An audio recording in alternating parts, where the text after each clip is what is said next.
Ikaw, bisa mag... Yan. Kanina yung magkarne ka.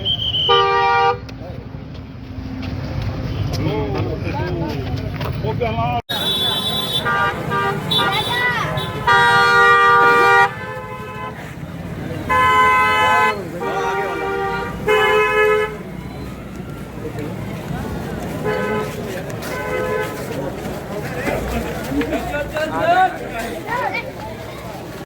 कोई भाषण दिया जाए, तकरीर की जाए। आज से 90 दिन पहले 29 तारीख को अप्रैल, आज ठीक 90 दिन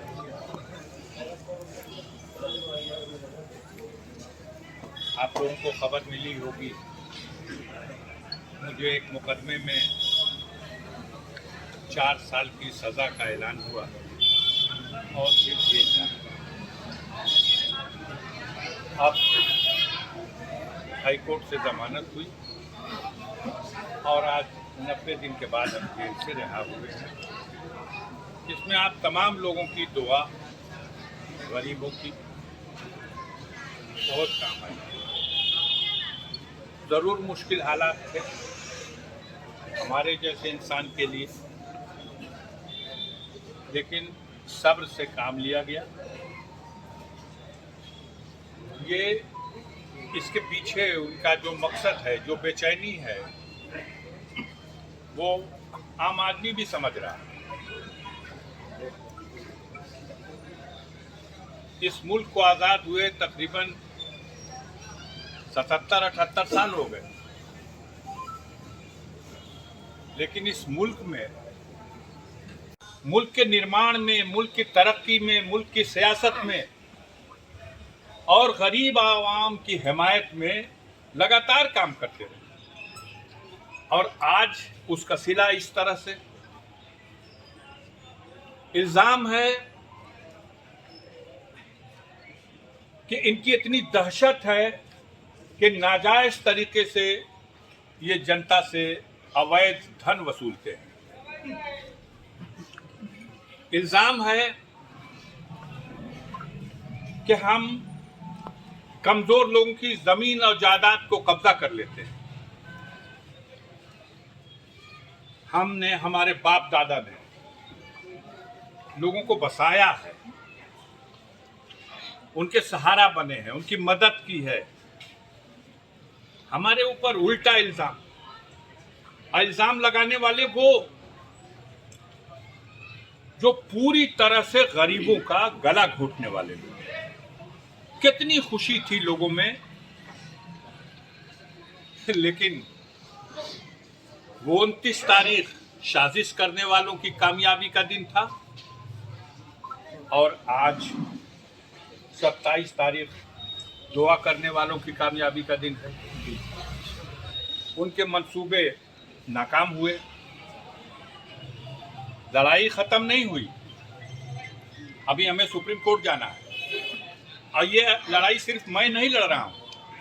इस मुल्क में हमारे जैसे बहुत से ऐसे लोग, अपने सूबे में देख लीजिए, आजम खान साहब के साथ इसी तरह के हालात बने। उनके बेटे की सदस्यता खत्म, आजम खान की सदस्यता खत्म, 3-3 मामलों में सजा की होती है कि सदस्यता न खत्म हो। अभी इसी हफ्ते भारतीय जनता पार्टी के MP की सजा हुई है, थाने में घुस के लूटपाट करने और मारपीट करने की थी, 1 साल की सजा, ताकि सदस्यता भी न समाप्त हो, जेल भी न जाना पड़े। और हमारी 4 साल की सजा इसलिए कि सदस्यता भी समाप्त हो जाए और जेल भी जाना पड़े। तो ये सब हो रहा है, प्रेशर है, दबाव है, तमाम तरह की चीज़ें हैं, मैनेज किए गए हैं तरीके। आप लोग भी अखबारों में पढ़ रहे हैं, पूरे मुल्क में बात नहीं है।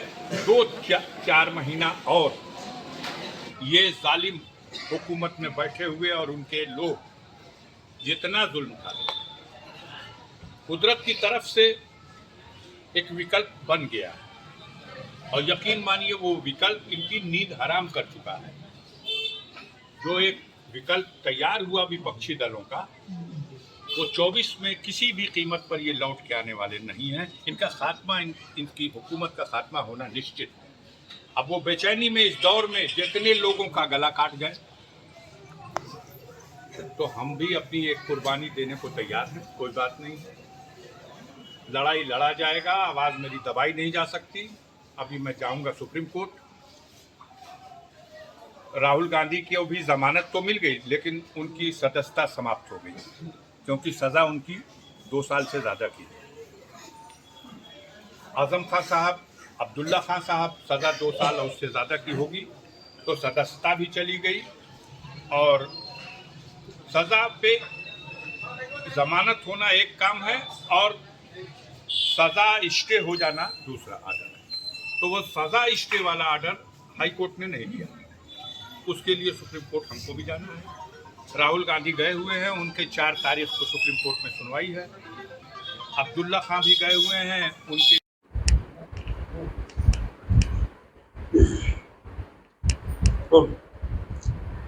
वकील साहब, आज अफजाल अंसारी जमानत पर रिहा हुए हैं। क्या प्रक्रिया अपनाई गई? माननीय उच्च न्यायालय से 24/7/2023 को गैंगस्टर एक्ट में इनको जमानत मिली हुई है और उस जमानत के तहत आज जो है जमानत भरा गया, कल भरा गया और आज जो है वेरिफिकेशन होने के बाद, जमानतदारों का वेरिफिकेशन होने के बाद आज उनको रिहा किया गया। कितने जमानतदार थे? 2 जमानतदार, 1-1 लाख के 2 जमानतदारों दिया गया है और उसके तहत उनकी आज रिहाई हुई है। उनको जमानत 2 दिन पहले मिल गई थी और 2 दिन बाद रिहाई हुई, इसके पीछे क्या वजह थी? वो ऑर्डर जब दाखिल हुआ है, बेल बॉन्ड दाखिल हुआ है, तो बिना वेरिफिकेशन के, जमानतदारों के बिना वेरिफिकेशन की कोई रिहाई नहीं होती है, इसलिए उनका जमानतदारों का वेरिफिकेशन हुआ है, थाने से हुआ है, तहसील से संपत्तियों का हुआ है, तब आज जो है माननीय जज साहब ने उनको रिहाई का आदेश किया है। दर्शकों को समझाने के लिए वकील साहब ये बताएं कि अफजाल अंसारी को सजा हो गई, ऐसे में उनको जो जमानत मिली है, तो क्या उनकी सजा में होल्ड किया हुआ है हाई कोर्ट ने? अब आगे क्या करेंगे? उनको जमानत एकदम फाइनल जमानत दी है और सजा पे अभी सुनवाई के लिए अभी आगे है, तारीख पड़ी हुई है। तो अभी अफजाल अंसारी का अगला कदम क्या होगा? अभी सुप्रीम कोर्ट जाएंगे? अब वो सुप्रीम कोर्ट भी जा सकते हैं और या तो हाई कोर्ट में अपनी सुनवाई पूरी करा सकते हैं। इस जमानत में कोई टाइम बाउंडेशन नहीं? नहीं, कोई टाइम बाउंडेशन नहीं। जमानत में कुछ शर्तें नहीं है? शर्त है कि आप उपस्थित होते रहेंगे माननीय उच्च न्यायालय में और एविडेंस को कोई टेम्पर नहीं करेंगे। तो सारे एविडेंस हो गए हैं, तो अब टेम्पर करने का तो कोई ये नहीं है, लेकिन माननीय उच्च न्यायालय के कुछ निर्देश हैं, उसके तहत। उनका स्वास्थ्य कैसा है अफजाल अंसारी का? अभी निकले तो उन्होंने कहा कि नहीं ठीक। अब स्वास्थ्य के बारे में मुझे उतना नहीं है, लेकिन वो बहुत तबीयत खराब थी। रिपोर्ट मांगी गई थी सीजन के यहाँ से, जिसमें से आया था लिख कर कि उनकी तबीयत बहुत ज़्यादा खराब है, ब्लड प्रेशर, शुगर। हाँ, डॉक्टर ने खुद रिपोर्ट दिया था जेल से।